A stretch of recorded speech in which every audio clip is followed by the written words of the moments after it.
మన హీరో గారైతే సుందర్కి ఇంక గట్టిగానే వార్నింగ్ ఇస్తాడు.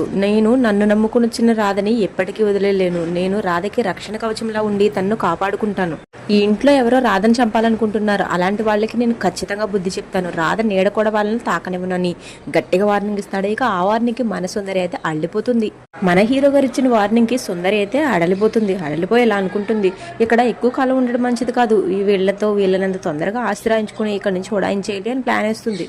ఇక ఇదంతా పక్క నుంచి గమనిస్తున్న దమయంతి అయితే ఈ సుందరి అత్యాశతో ఓవర్ యాక్షన్ చేస్తుంది. దీన్ని వీళ్ళని తొందరగా వదిలించుకోవాలి అని ఆలోచిస్తుంది.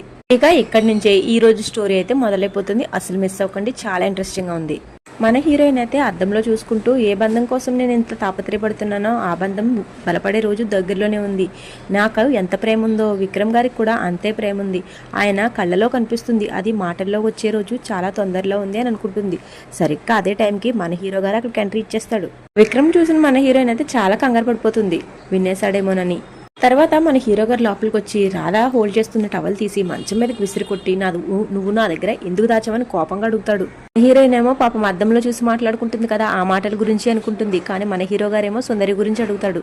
మన హీరో గారు అయితే అడిగేస్తాడు ఇక రాధని, నీకు సుందరియే చిట్టి అండి, చిట్టియే నీకు అపాయం తలపెట్టిందని తెలిసినా నువ్వు నాకు ఎందుకు చెప్పలేదని నిలదీస్తాడు. దానికి మన హీరోయిన్ కూడా ఇలా సమాధానం చెప్పేస్తుంది, నేను సుందరియే చెప్పిందని చెప్పేయచ్చు, అది పెద్ద విషయం కాదు. కానీ ఆ విషయం ఇంట్లో తెలిస్తే ఇంట్లో వాళ్ళందరూ బాధపడతారు, చాలా గొడవలు కూడా జరుగుతాయి, అవన్నీ ఇష్టం లేక నేను చెప్పలేదని చెప్తుంది. దానికి మన హీరో గారు కూడా బాగానే తిడతాడు మన హీరోయిన్ని. ఇలా చెప్పకపోవడం వల్ల ఎన్ని గొడవలు అవుతాయో నీకు తెలుసా, ఫ్యూచర్లో నీకు ఎంత ప్రమాదం జరుగుతుందో నీకు తెలుసా, నువ్వు మరీ అంత మంచితనానికి పోవాల్సిన అవసరం లేదని మన హీరోయిన్ పై కోప్పడతాడు. హీరో గారు ఇక్కడే కాదని కొన్ని ప్రశ్నలు అడుగుతాడు. నిన్ను సుందరి అదేనండి చిట్టి ఎందుకు చంపాలనుకుంటుంది, చిట్టికి నీ పైన అంత కోపం ఎందుకు అని అడుగుతాడు. దానికి మన హీరోయిన్ రాధ అయితే మనసులో ఆవిడ గురించి నాకు నిజం తెలుసు కాబట్టి అని అనుకుంటూ ఉంటుంది. మన హీరో గారు ఇంకా అడుగుతాడు, తను నిన్ను చంపాలనుకునేంత కోపం నీ పైన ఎందుకు ఉంది అని. దానికి మన హీరోయిన్ మనసులో ఆలోచిస్తూ ఉంటుంది, చెప్పేనా చిట్టియే సుందరి చిట్టి కాదన్న విషయం చెప్పనా అని ఆలోచిస్తూ ఉంటుంది. మీరేమనుకుంటున్నారు, రాధ సుందరి గురించి అసలు నిజం విక్రమ్ కృష్ణకు చెప్పేస్తుందా? కమెంట్ చేయండి.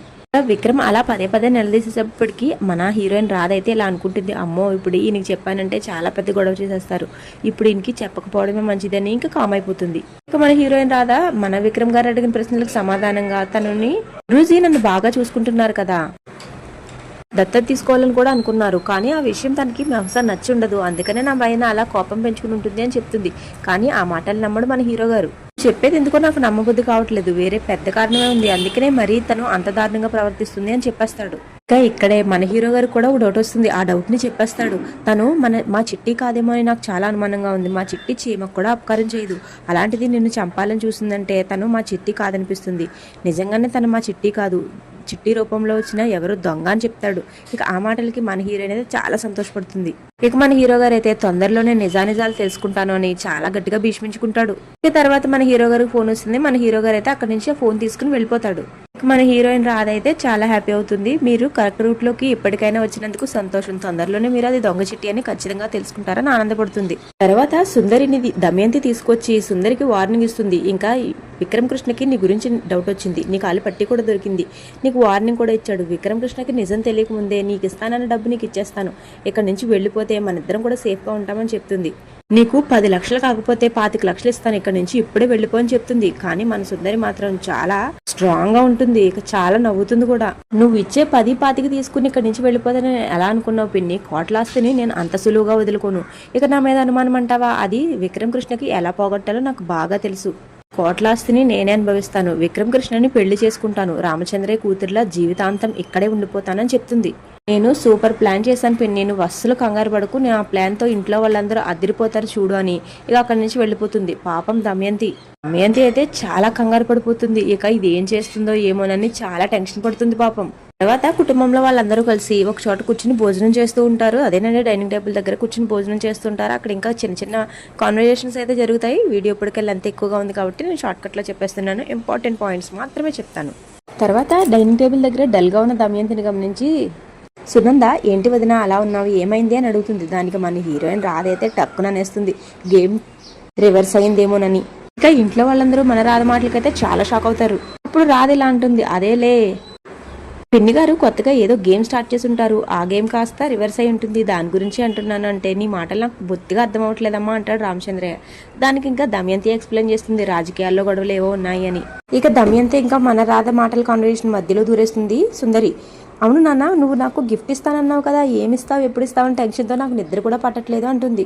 దానికి సర్ప్రైజ్ అని చెప్తాడు రామచంద్రయ్య. దానికి ఇక దమయంతి అంటుంది, సర్ప్రైజ్ ఏముంది, డైమండ్ రింగ్ డైమండ్ నెక్లెస్ ఇస్తారు అని చెప్తుంది. దానికి మన హీరోయిన్ రాదు కూడా, డైమండ్ అయితే కాస్త షార్ప్గా ఉంటుంది కదా, జాగ్రత్తగా ఉండండి అని చెప్తుంది. నేనే ఒక డైమండ్ని, నాకు డైమండ్స్తో పని ఏముంది అంటుంది మన సుందరి. డైమండ్ అయితే కోసుకుపోతుంది, డైమండ్కి దూరంగా ఉండడం మంచిది, దూరంగా ఉండండి గురూజీ అని తనకి మంచి చెప్తుంది. కానీ పాపం మన రామచంద్రయ్యకి అయితే అసలు అర్థం కాదు. దానికి సుందరి, నేను కోసే అంత ప్రమాదకరమైన డైమండ్ని కాదులే అంటే మన రాదంటుంది, ముంచే అంత ప్రమాదమా నువ్వు అని. ఇక్కడే సుందరి చాలా బాగా కవర్ చేస్తుంది, నేను మా నాన్న ప్రేమను పెంచే డైమండ్ని, మా నాన్నకు ప్రేమ పంచే డైమండ్ని అని చెప్తుంది. ఇక రామచంద్రయ్య అయితే అడిగేస్తుంది, ఇంతకీ నువ్వు నాకు ఇస్తానన్నా గిఫ్ట్ ఏంటి నాన్న అని. దానికి రామచంద్రయ్య అయితే పెద్ద బాంబే పేలుస్తాడు, నేను నా పేరు మీద ఉన్న ఆస్తుల్ని, షేర్స్ని అన్నీ నీకు ట్రాన్స్ఫర్ చేసి ఆ పేపర్స్ నీకు గిఫ్ట్గా ఇద్దామనుకుంటున్నానమ్మా అని చెప్తాడు. ఇక ఆ మాటకి ఇంట్లో వాళ్ళు అందరూ షాక్ అవుతారు. రామచంద్రయ్య తల్లి దమయంతి ఇంకా మన హీరోయిన్ రాధైతే ఇప్పుడు రాయవలసిన అవసరం ఏముంది అని అంటారు.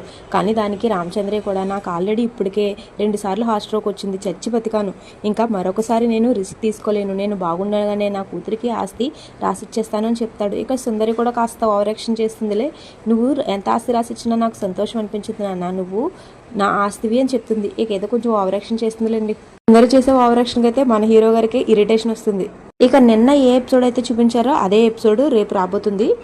మన హీరోయిన్ రాధైతే హీరో గారికి అసలు విషయం చెప్పేస్తుంది, తన చిట్టు కాదని సాక్ష్యాలతో నిరూపించడానికి తీసుకెళ్తుంది. ఇక చూద్దాం రేపటి ఎపిసోడ్లో మన హీరో గారికి అయితే అర్థమైపోతుంది కదా తన చిట్టి కాదనే విషయం. ఇక మన హీరో గారు ఎలాంటి స్టెప్ తీసుకోబోతున్నాడో చూద్దాం. రామచంద్రయ్య ఆస్తి రాసిస్తానన్నాడు కదా, అది ఏ రకంగా మళ్ళీ తిరుగుతుందో కూడా చూసేద్దాం. ఇవన్నీ చూడాలంటే ఏం చేయాలో మీకు తెలుసు కదా, మన ఛానల్ని సబ్స్క్రైబ్ చేసుకుని బెల్ ఐకాన్ని ఆన్లో పెట్టుకోవాలి. అప్పుడే వెంటనే నేను పెట్టే సీరియల్ నోటిఫికేషన్స్ అన్నీ మీ మొబైల్లోకి వచ్చేస్తే మీరు వెంటనే చూసేయచ్చు. ఇక్కడ వరకు చూసినందుకు థ్యాంక్ యూ సో మచ్.